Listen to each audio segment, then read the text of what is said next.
അകത്തേക്ക് വരാവോ? കല്യാണം തീരുമാനിച്ചൊക്കെ അറിഞ്ഞു. പിന്നെ ഇവിടുത്തെ മിനിയുടെ ഒരു മാല സുധിയുടെ കയ്യിലായ വിവരം ഇപ്പോഴാ അറിഞ്ഞതേ. അപ്പൊ അത് തിരിച്ചു തന്നിട്ട് അവനെ കൊണ്ട് മാപ്പ് പറയിച്ചിട്ട് പോകാന്ന് തിരിച്ചു വന്നാ. ഞാനങ്ങ് ഭയന്നു പോയി. ഇത്രയുള്ള കാര്യം. വാ. പറയാൻ പാടില്ലാത്ത ചിലതൊക്കെ ഞാനും പറഞ്ഞു പോയിട്ടുണ്ട്. നേരിൽ വന്ന് കണ്ട് എല്ലാം മറക്കണമെന്ന് പറയാതിരിക്കുകയായിരുന്നു. വരൂ, അകത്തോട്ടിരിക്കാം.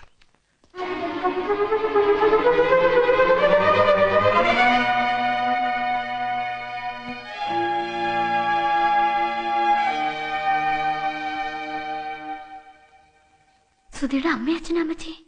എന്റെ ഈശോയെ, എന്നിട്ടാണോ വന്ന കാലയിൽ അങ്ങ് നിന്ന് കളഞ്ഞേ? വാ, അകത്തോട്ടിരിക്കാം. ഗ്രേസിയേ, ലാലമ്മേ, നിങ്ങൾ ഇങ്ങോട്ടൊന്ന് വന്നേ. മോള് പോയി കുടിക്കാൻ എന്തെങ്കിലും എടുത്തോണ്ട് വാ. കല്യാണ വീട്ടിൽ വരുന്ന ആദ്യത്തെ വിരുന്നുകാരാ. ഇങ്ങോട്ടിരുന്നാട്ടെ. കല്യാണ തീയതിയൊക്കെ നിശ്ചയിച്ചോ? ഇല്ല, അവർക്കും ധൃതിയുണ്ട്. അതുകൊണ്ട് മിക്കവാറും അടുത്ത വ്യാഴാഴ്ചയാവും കല്യാണം.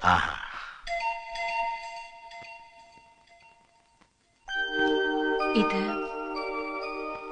മിനിയുടെ മാലയാ. സുധിയുടെ കയ്യിലായിപ്പോയി. ബുദ്ധിമോശം കൊണ്ട് എന്റെ മോൻ ചെയ്തു പോയതിനൊക്കെ ഞാൻ മാപ്പ് പറയാണ്. ഒക്കെ മറക്കണം. എന്തിനാ ഇനി അതിനെ കുറിച്ചൊക്കെ പറയുന്നേ? വെറുതെ എല്ലാവർക്കും വിഷമാവില്ലേ? എല്ലാവർക്കും എല്ലാം മറക്കാൻ കഴിയണേന്നുള്ള പ്രാർത്ഥനയേ ഉള്ളൂ എനിക്കിപ്പോ. ഞാൻ കണ്ടിട്ടില്ല മോനെ. അതില് ഏതാ? സുധി, അമ്മച്ചിക്ക് നിന്നെ ഒന്ന് കാണണമെന്ന്.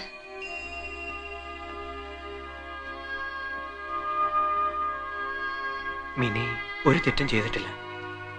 എല്ലാം ഞാനാ. മറന്ന് മാപ്പ് തരണം എനിക്ക്. അയ്യോ, എന്തിനാ ഇങ്ങനൊക്കെ? തിരിച്ചു തന്നില്ല എന്റെ മോളെ. അതിന് ഞാനെങ്ങനെ നന്ദി പറയും? വിഷമിക്കരുത് മോൻ. ഒന്നിനും. ആദ്യം കല്യാണം വിളിക്കേണ്ടത് മോന്റെ അമ്മയായിരിക്കണമെന്ന് എന്നെ കൊണ്ട് സമ്മതിപ്പിച്ചു വെച്ചിരിക്കുക അവള്.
മിനിയാന്റെ കെട്ടാമെന്നാണോ?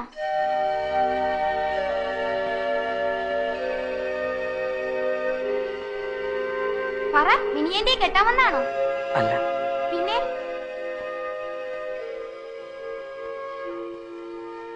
പിന്നെന്തിനാ വന്നേ?